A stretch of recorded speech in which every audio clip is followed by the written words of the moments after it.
Three members of NDC militia group The Hawks turned themselves into police in the Ashanti region in connection with shooting incident that claimed one life at the party's office last month. 3 suspects among the 12 that we declared wanted for their involvement in the unfortunate incident reported to the police command. Plus, analysis of crime scene by ballistics experts contradict testimonies by National Security Minister and SWAT unit commander on source of multiple gunshots that made Ayawaso West Wagon by-election bloody. They heard gunshots coming from within the compound. Our boys then gave some 6 warning shots. They fired a warning shot. This made them to retreat and started to run helter-skelter. We'll tell you more as high-velocity weapons have been named as cause of 19 gunshots marks that have riddled trees and structures in the area. Mostly once it's targeted at this one, for one shot I think mostly it should be up. So once it's targeted at an object below the height of maybe a normal human being, then I don't see it as a warning shot. My name is Gifty Ando Apia. Top Story is brought to you by Bond Financial Services and Loans, Vodafone and Gasem. We'll be back.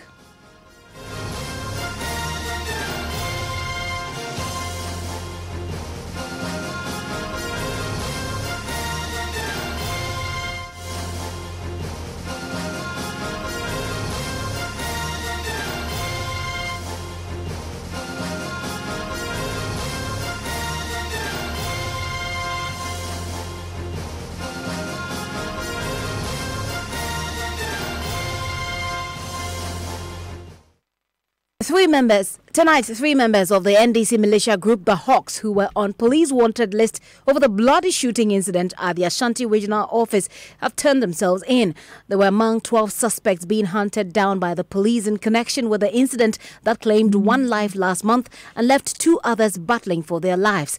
A meeting among top party executives ahead of the NDC presidential primary in February was disrupted after members of the party militia The Hawks opened fire at the Ashanti regional office. Lawyer for the 3 suspects, Evans Amankwa, says he expects the police to grant his client bail.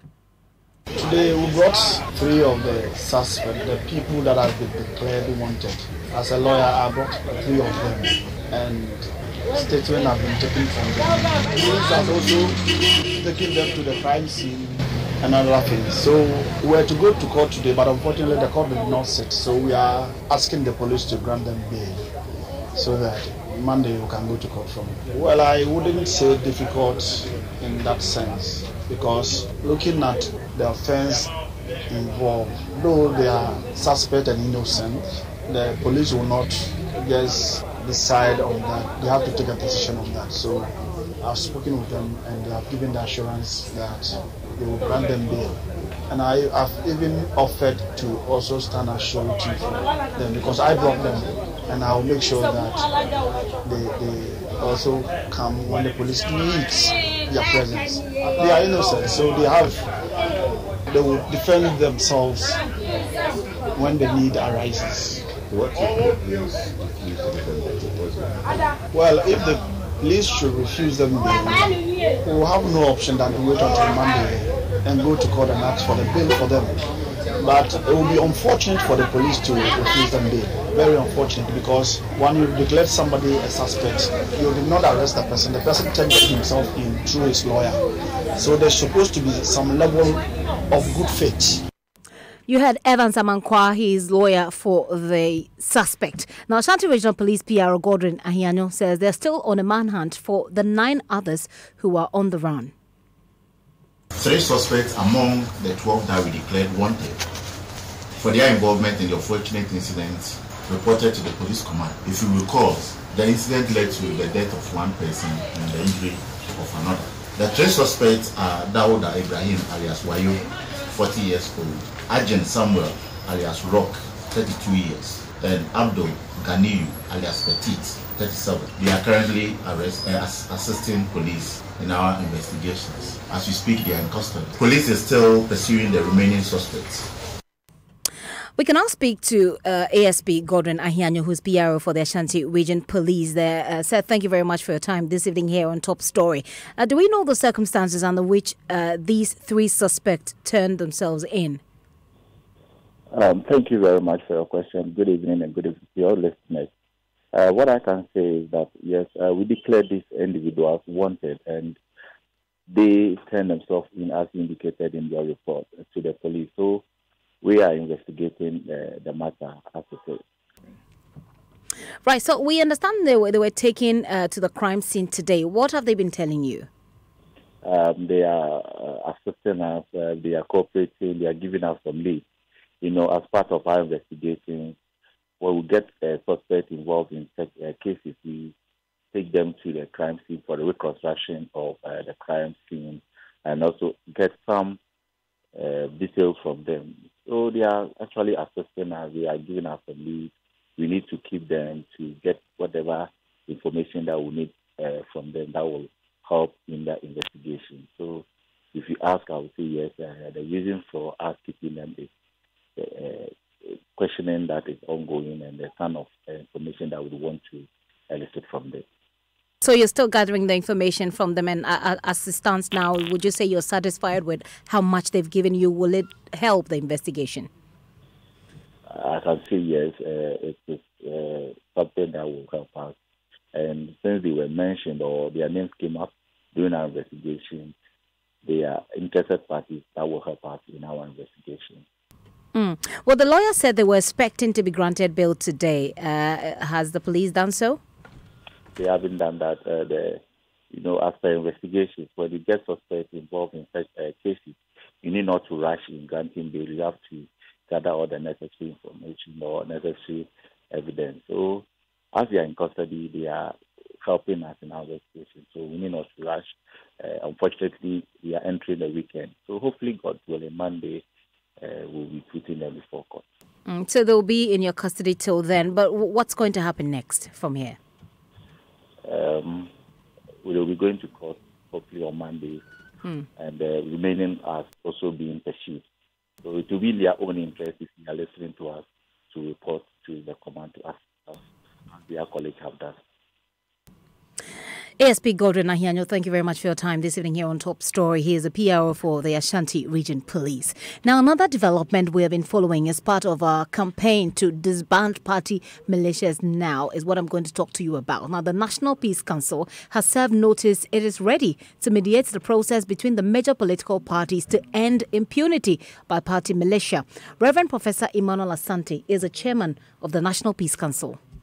I think the president's call is the right call, that the time has come for political parties to sit, especially the major two political parties, to sit and find amicable solution to this problem of political thuggery in the country. And the NDC has written this letter. I haven't received my copy yet, but a copy that is sent to me shows that it's been copied to me, the chairman of the National Peace Council. I must tell you that just about 2-3 days ago, the National Peace Council board met, and one of the concerns we expressed was that we will be happy to facilitate that dialogue on the vigilantism, because we had earlier on, just even before the incident that has sparked off too much of concern for this, we've been speaking about the whole thing. And so the National Peace Council will be very much happy to participate in the discussion by facilitating if it is acceptable to the parties concerned. We see it as our duty, we see it as our responsibility, and we will welcome the invitation to facilitate. But considering what might have been said in that leak tape and you going to be the official mediator in this whole talk, it will not affect work in any way? I don't think so. I think it is an institution, the National Peace Council, and let's look at it that way. Whatever was said in the tape is not going to dissuade the National Peace Council from doing what it is expected to do by the laws of the land. And I'm very sure that we are not going to be sidetracked on our responsibility and not do what is expected of us. So we welcome it, and we believe that once the parties agree to that and it's well for them, we will be willing to offer our services. You had the Reverend Professor Emmanuel Asante there. He's the chairman of the National Peace Council there. Now, you recall that President Akufo-Addo last week asked the NPP to extend an invitation to the NDC to fashion out an end to the threat of party militias. Well, ahead of the NPP's invitation, the NDC yesterday wrote to the presidency committing to honor the invitation. Director of Communications at the presidency, Eugene Ahin, who confirmed receipt of the letter to Joy News today, said the president will address the concerns being raised by the opposition party. The presidency last night took delivery of the letter from the NDC National Chairman, Mr. Samuel Ofosu-Ampofo. The letter hasn't yet been reviewed by the president because as at the time it was delivered last night, there was an ongoing cabinet meeting which ran very late into the night. Currently, the president is at the Accra International Conference Center as part of the President's Independence Day Awards. He returns to the office shortly, and once he does that, he'll review the letter and definitely will give an appropriate response to the NDC National Chairman. But one thing we can assure the Ghanaian people is that just as the NDC Chairman made the content of his letter public, we would likewise also publicize our response to him. At least the Ghanaian people will know what the President's sentiments are with respect to the letter he sent to him last night. Well, it may have not been reviewed in detail just yet, but I'm sure he's had a cursory briefing of what the contents of this letter was. What was his immediate reaction? He welcomed the fact that the chairman of the NDC responded to the call he made on the 21st of February when he delivered the message on the state of the nation to Parliament. Whatever be the case, as I said, whatever comments he has with respect to the letter sent by Mr. Ofosu-Ampofo would be publicized. But is the president concerned that he gave a directive to his party, the NPP, to write to the NDC to meet preferably this week, and that did not happen? Is he happy about that? The week has not ended. I think we still have today, we still have tomorrow, so you never know what would happen. But as of now, the NDC chairman has expressed some concerns in the letter. Those concerns, definitely the president will respond to those concerns. And if the meeting is unable to take place in the course of this week, I'm sure probably the president would make his sentiments known in the letter he will send to the NDC chairman. Eugene Ahin there, he's Director of Communications at the Jubilee House. So let's speak to the General Secretary of the NPP, John Boydu, who joins me in the studio this evening. Mr. Boydu, thank you very much for your time this evening. It's been 8 clear days since the President's directive. What action have you taken so far as a party? Yeah, thank you very much. It's a welcome call by the President, and we are happy that the NDC had also indicated their willingness to be part of this process, to rid ourselves of some of these needless confrontations and altercations during events of our various parties, not only inter-parties, but our own internal parties. If you are not very careful, you have some of these challenges. So it's something that we are happy about. As you've heard from Eugene Ahin, the president will respond. We are also in talks with them. You see, we are in an environment that is a bit tense. The commission is on its work and all that, and we don't want some cosmetic arrangements. We want us to do it in an atmosphere of cordiality. If you say you're in talks with them, have you extended that invitation because the president was specific as to what he wants his party to do? Exactly so. But we also look at the atmosphere, we also look at conditions, we also look at, and we are happy that even the NDC has taken the lead because it is around the same time that this tape also came out. And if you listen to the tape and its content, clearly it is something that we're even waiting to hear from them whether. Well, let's stick to the directive from the presidency, and in respect to disbanding these party militia, the president asked the party to take an action. That action has not yet been taken. Now the NDC has gone ahead to write a letter to the presidency, committing to honor the invitation. It looks to me from what you've said that the NPP has not really taken any action.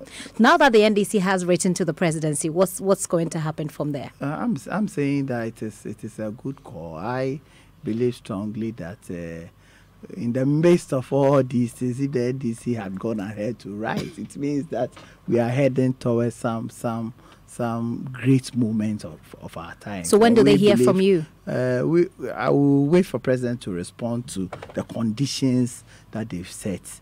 And we will also, particularly they've mentioned some institutions that they think that the institution that they will accept for them to mediate. We also be talking to them, listening to what the response of the president. Then, because so if I get you, hold on. Because of time, let me just quickly put this in. If I get you, you're saying that the NPP is waiting now that the NDC has written to the presidency. You're waiting for the presidency to respond before you take the action, which will be done very shortly. Which is when? It will be done very shortly. Because last week, we received a letter yesterday in the evening where in cabinet we finished almost around 10, 11. There are a few activities now that has been done.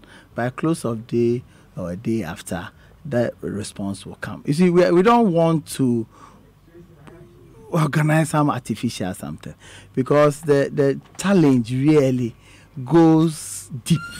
It is not just about calling for a meeting. If you ask Peace Council, they've mediated in these. But that's what the president is asking you to do. It's not just call a meeting to extend an invitation. You see, Peace Council has been involved in this, but most often it comes close to elections. So the usual thing during the elections, the peacemakers of our world and people who are in that industry, it look cosmetic.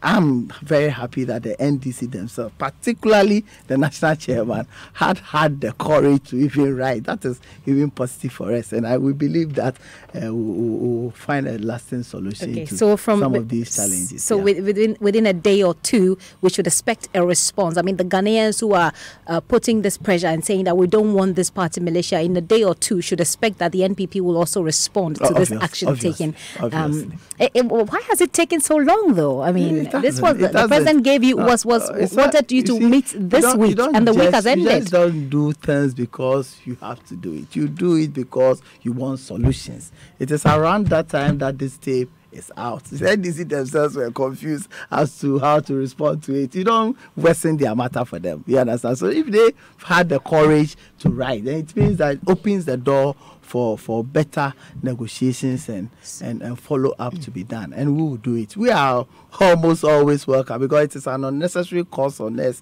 unnecessary waste of time and all that, and we believe that by the tone of the letter, but for the conditions set, I think that we can move on. So, quick one before you go. They also raised some concerns about recruitment, or what they call recruitment of some of these, the members of these party militia into the security agencies. The NDC that decide on who the national security should recruit. Other than that, you even ask that we should even go beyond just 2017, 2018 and look at all the recruitments that national security has done over the period. I don't think that we can go that way. But if we start putting in conditions, and as we will also decide, let us also put in conditions, I don't think that will end it. And maybe, yes, they put in. As for negotiation, you can even put the highest demand in order for you to be met halfway or something. So I think that the way forward is not to start putting in conditions and deciding on who to come to the meeting and who not to come and all that, I was surprised they put Peace Council as part of the people that they were accepting. It's not a welcome. It's not a welcome. That makes me very happy in the face of all the insults and all that. And the so you're happy, the NPP is happy. And the motivation of their communicators to insult the NPP and all that. So Mr. Boydo, the NPP, so really the focus is disbanding these party militias. So you're saying that the NPP is happy, is also accepting or welcoming the suggestion to bring the Peace Council on board to mediate. We are more than happy for such a meeting. And the platform, whatever platform that will require us not to just go and talk, but for us to find lasting solution to some of these mobilization of people in times of events of our various parties. I think that is something that we welcome. Mr. Boydo, thank you so much for your time this evening. John Boydo is the General Secretary of the NPP there. Now, another agency that's waging war against the party militias is the NCCE. We can speak to the chairperson, Josephine Nkrumah, briefly on this as well. Ms. Nkrumah, thank you for your time this evening. You've been monitoring efforts to disband the party militia groups. What do you make of this letter from the NDC to the presidency? Okay, well, it looks like we've lost the we've lost the NCCE boss. But right now, let's quickly, because it is really related, let's quickly take you to Ayawaso West Wuogon constituency. Now, analysis of the crime scene by ballistics experts contradicts testimonies by the National Security Minister Kandapa and SWAT Unit Commander DSP Samuel Azugu about the source of gunshots that left structures riddled with multiple bullet holes. The two had told the Emil Shot Commission the SWAT unit had only fired 6 warning shots after they heard gunshots from within the residence of the NDC's parliamentary candidate. Expert analysis say the resulting marks on the trees are not likely to have been caused by warning shots, but rather aimed ones. Listen to this sound clip captured by some individuals who were at La Bawaleshi Presby School during the Ayawaso West Wuogon by-election that was marred by violence.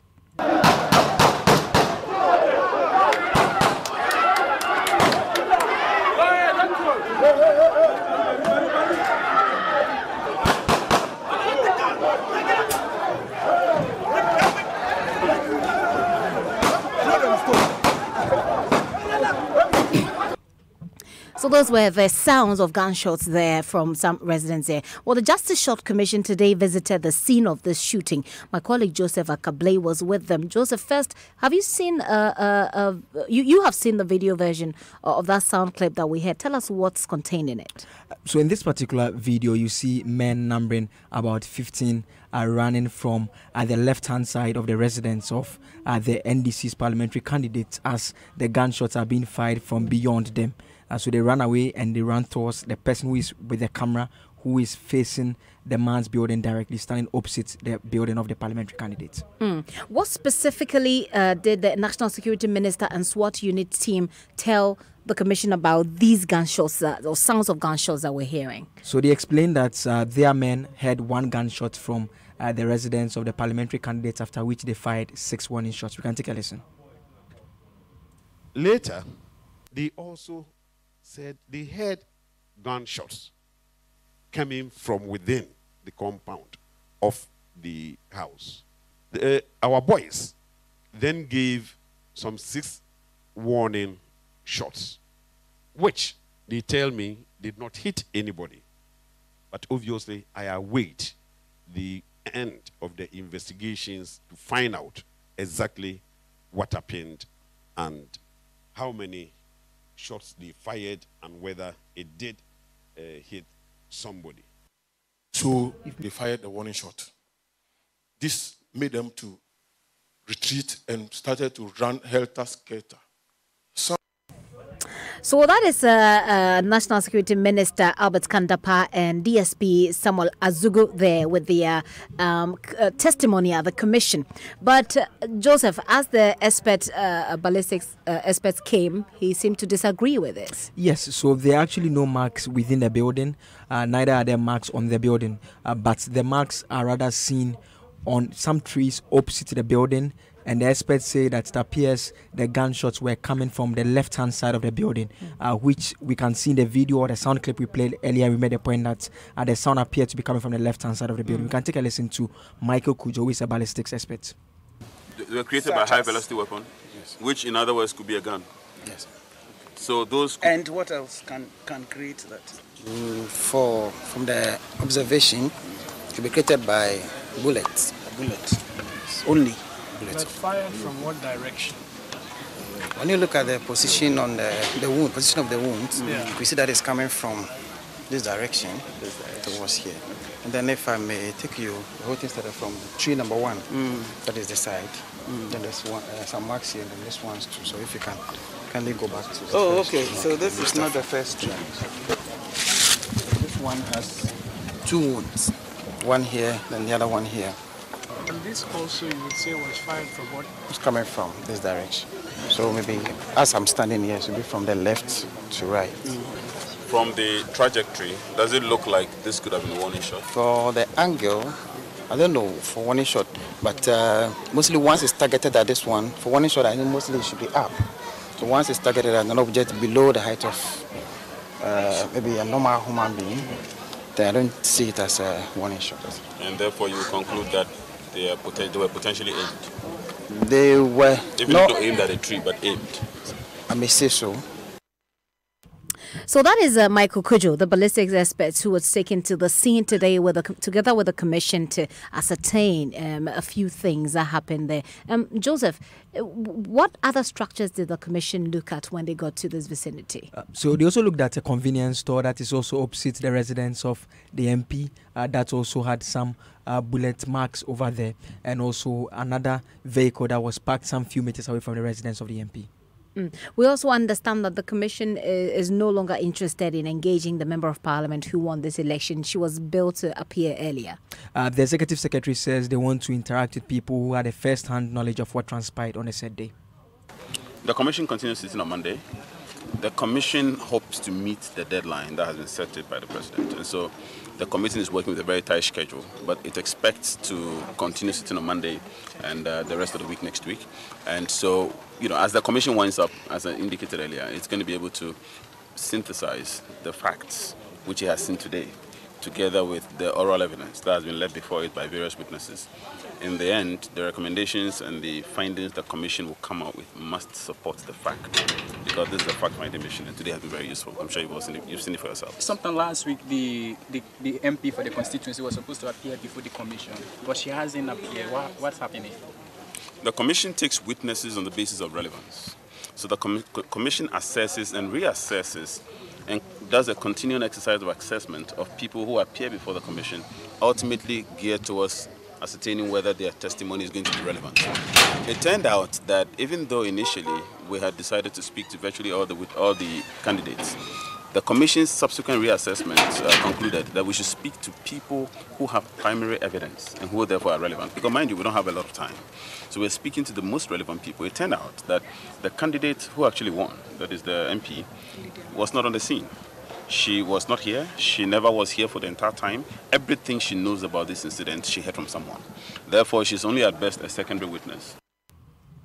You had Ken Abuchi there, he's Executive Secretary to the Emil Short Commission there. And that's it for Top Story this hour. Evans Mensah will be connecting shortly. But Top Story is brought to you by Bond Savings and Loans, your success, our passion. Gasum, the nation builder. Vodafone, the future is exciting. Ready? A nationwide medical health insurance, your healthcare family.